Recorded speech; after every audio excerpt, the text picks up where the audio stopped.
প্রকৃত সাধু প্রকৃত বৈষ্ণবের লক্ষণ কি? বৃন্দাবনের ভজনশীল বাবাজি মহারাজরা বলেছেন প্রকৃত বৈষ্ণবের লক্ষণ কি? আমরা জানি তিলকম তুলসী মল্ল শিখা কৌপিন বহির্বাস হরের নাম সদা মুখে বৈষ্ণব পঞ্চলক্ষণম। তাই না বাবা? হ্যাঁ, কি কি বৈষ্ণবের লক্ষণ কি? শিখা, কৌপিন, বহির্বাস, আর কি? হরিনাম, তুলসীর মালা। আচ্ছা, এই পাঁচটি হলেই কি সে প্রকৃত বৈষ্ণব হবেন?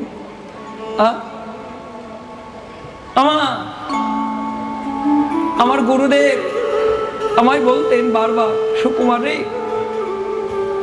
দয়া করে সাধু সাজিস না, আর কাউকে সাধুর বেশে সাজিয়ে দিস না, কারণ সাজগোজে বড় অভিমান রে,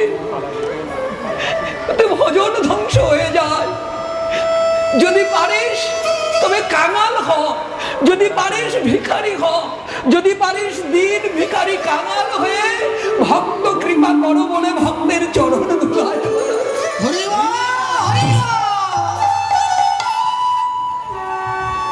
বৃন্দাবনের বাবাজি মহারাজরা বলছেন, ওগো তোমাদের চরণ ধরে প্রার্থনা, তোমরা দয়া করে কেউ সাধু সেজো না, কাউকে সাজিয়ে দিও না, কারণ সাজগোজে বড় অভিমান হয়, তো ভজন ধ্বংস হয়ে যায়।